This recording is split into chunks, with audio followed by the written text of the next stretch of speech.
සලුවේ යන්නේ සීතල සලුවේ යන්නේ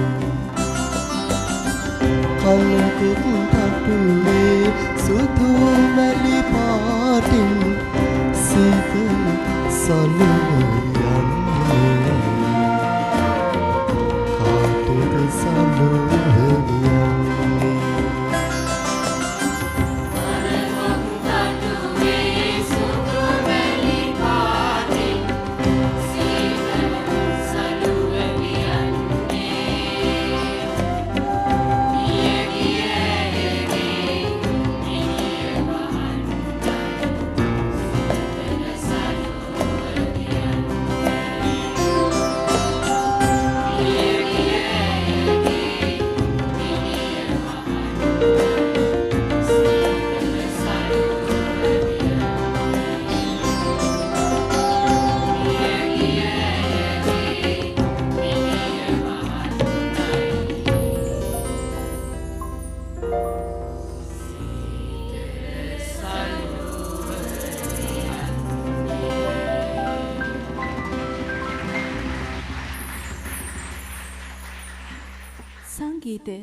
සංගීතය කියන්නේ විශ්ව භාෂාවක්.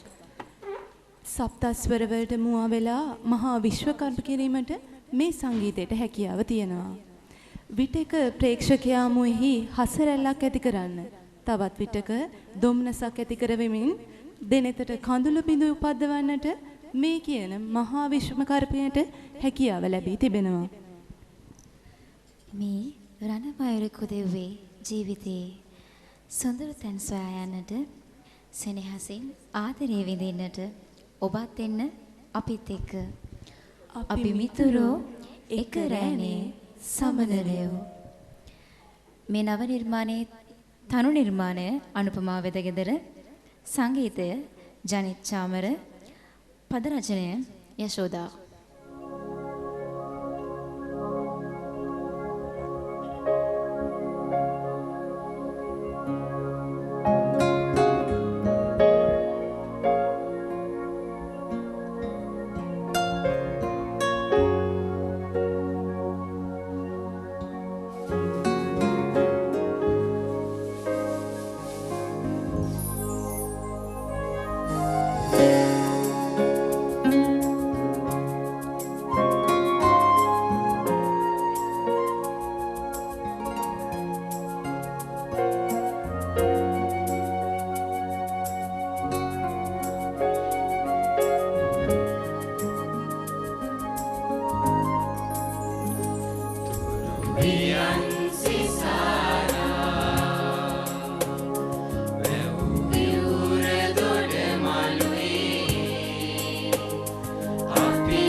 කාන්තාව කියන්නේ හරිම විශේෂ චරිතයක්.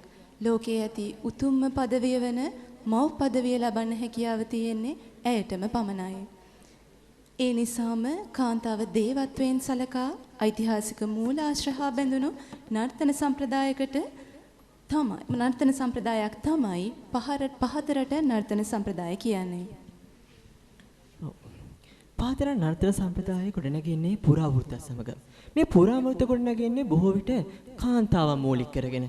පත්තිනි දේවියගේ කතාව, ගිරි දේවියගේ කතාව මේ අතර විශේෂ තැනක් ගන්නවා. පත්තිනි දේවිය තම සාමි පුරුෂයාට වූ අසාධාරණය ගැන කියවෙන ඒ කතා පුවත, ගිරි දේවිය තමන්ට වූ අසාධාරණය ගැන කියවෙන කතා පුවත, තම පියාණන් කැලේක තනි කරලා තමන්ට කළ ඒ අසාධාරණය, ගිරි කුමරියක්, ගිරි දේවියක් වන කතා පුවත. මේ කතා පුවත්මත් තමා මේ අපේ මේ දකින පහතට නර්තන සම්ප්‍රදාය ගොඩනැගෙන්නේ පුරාවෘත්ත මත. ඉතින් අපේ දේ අපි දැනගත යුතුයි. අපේ පුරාවෘත්ත අපි දැනගත යුතුයි. ඉතින් මේ අවස්ථාව ගිරි දේවියගේ කතා පුවතටයි.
ප්‍රශ්නයක් ප්‍රේක්ෂකාගාරයෙන් අහන්න.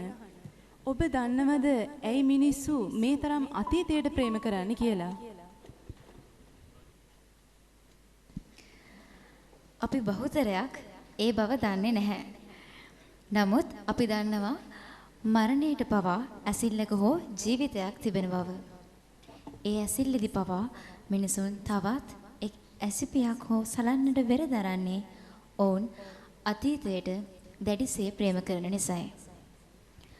ඔවුන් අතීතයේ පෙම් කළ සොඳුරු ආදරණීය අවස්ථාවන්ට ප්‍රේම කරන්නට මරණයේදී පවා ඔවුන්ට සිහි ගන්නනවා. ආදරයට අපි හැමදාමත් ආදරය කරනවා.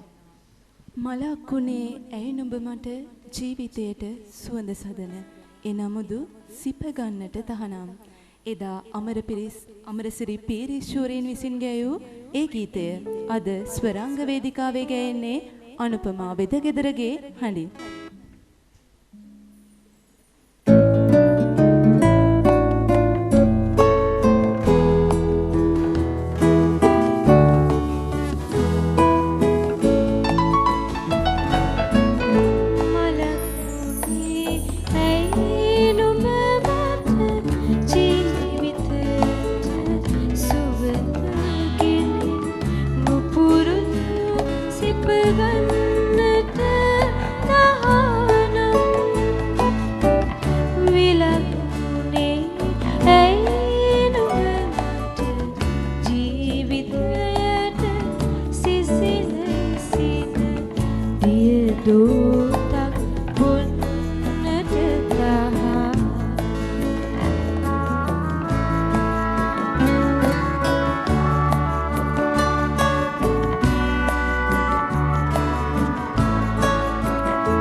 මවගේ කිරෙනුත් හිරක රැසිනුත් බවට මැක්ස් කිම් ගෝකි එදා කියූ කතාව අපිත් හැම දෙනාම දන්නා කාරණයක්.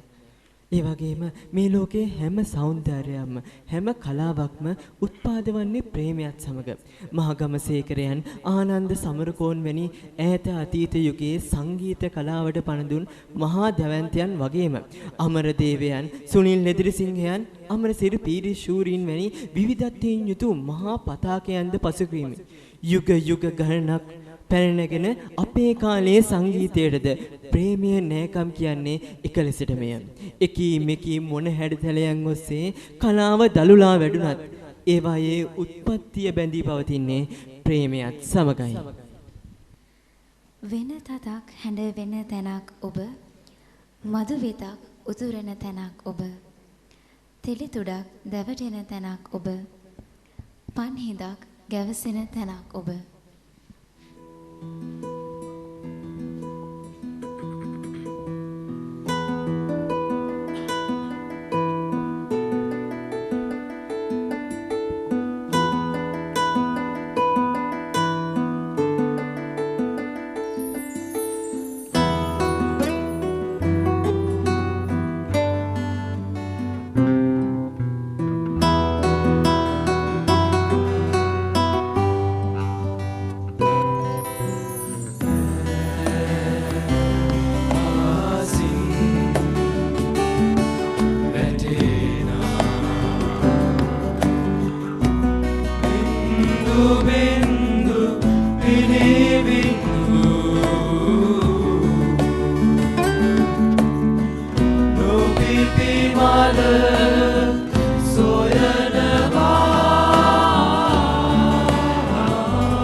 मुझे तुमसे कुछ कहना है, कुछ नहीं. तुम्हारी आंखों से साफ नजर आ रहा है. හදවතට නැගෙන දෑ යමෙකුට පැවසීමට වචන අත්‍යවශ්‍යම නැහැ. කෙනෙකුට ඒ වටහා ගැනීමට ඇසින් කෙරෙන ඉඟියක් වුවද ප්‍රමාණවත්. 2005 වසරේ බොලිවුඩ් සිනමාවෙන් ජනිත වූ පරිණීතා චිත්‍රපටයේ ස්වානන්ද කිර්කිරේ විසින් රචිත, ශාන්තනු මොයිත්‍ර විසින් සංගීතවත් කරන ලද ශ්‍රේයා ඝෝෂාල් හා සෝනු නිගම් විසින් ගායන ඒ ජනප්‍රිය ගීතයෙන් මේ ගැන මනාවට කියවෙනවා. අද සරංග වේදිකාවේ මේ ගායනා කරන්නේ තරින් දිසුරු සමගින් Anupama වෙදගෙදර.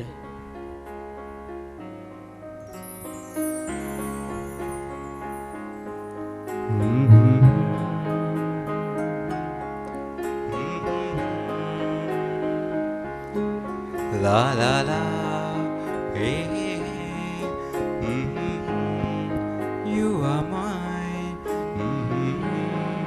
La la la, hey, say you mine. पियो बोले पिया बोले क्या ये डोले चलना, चिया डोले होले होले क्या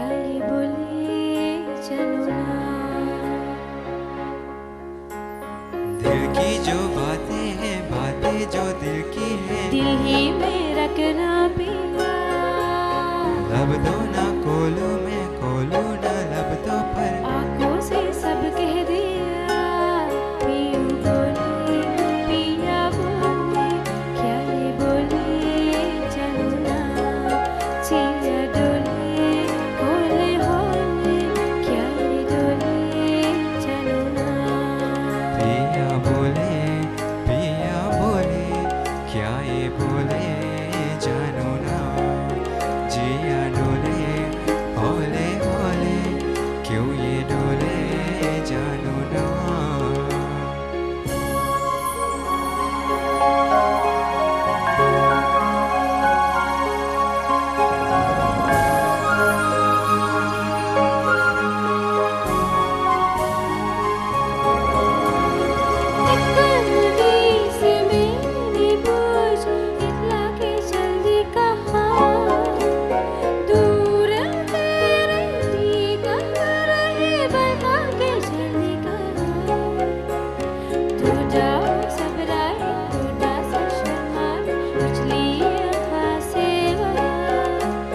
सागर से मिलने का उसका सपना मेरे तरह पिया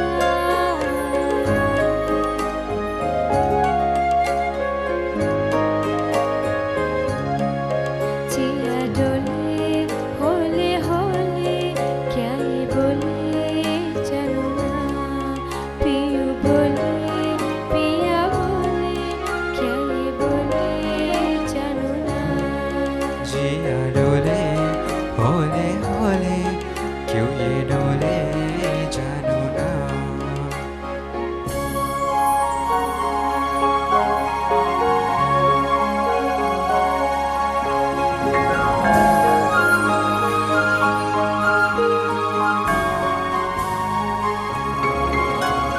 मैंने पूछा एक घटा से इतरा के जल्दी कहाँ प्यास की बारिश में बरसों भी तरसाओ ना थोड़ा हो गुर्राई थोड़ा सा तराई गजरे यहाँ से वहाँ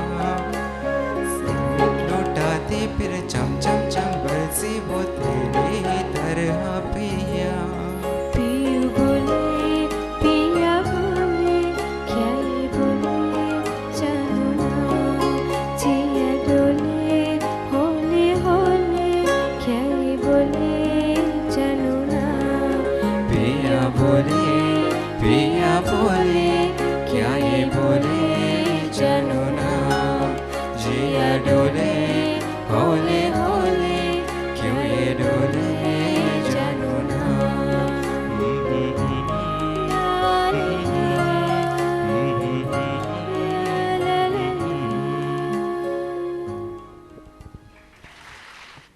අපි හැමෝටම නැගෙන ප්‍රශ්නයක් තමයි අප තුළම පවතින මේ නර්තන ශෛලීන් කවදා කොහොම බිහි වුණාද කියන එක. අප තුළ පවතින නර්තන සම්ප්‍රදායන් බිහි වුණේ කවදාද කිව නොහැකි වුවත් හරියටම නමුත් මේ නර්තන සම්ප්‍රදායන් යම්කිසි රාමුවකට කොටු වෙනවා. ඒවට වෙන වූ අභිචාර විදි තියෙනවා. නමුත් මේ අතරමැද කාලය තුළදී මිනිසුන්ට දැනෙන හැඟීම් දුක සතුට වැනි හැඟීම් ඔවුන් ඉදිරිපත් කරන්න රාමුවක් තිබුණේ නැහැ. ඔවුන්ට මේ රාමුවක් නොතිබුණත් ඒ දැනෙන හැඟීම් ඔවුන් නිදහසේ ඉදිරිපත් කරේ අන් සියල්ලන්නටම අමුතු වූ නර්තන වින්‍යාසයන් නිරූපණය කරමින්. ඒ භාවාත්මක රසයක් ඇති නැටුම් තමයි අදටත් අපිට ගැමි නැටුම් විදියට ඉතිරි වෙලා තියෙන්නේ. යම් කිසි සංස්කෘතික රාමුවක් නැති වුණත් වෙන් කරගත හැකි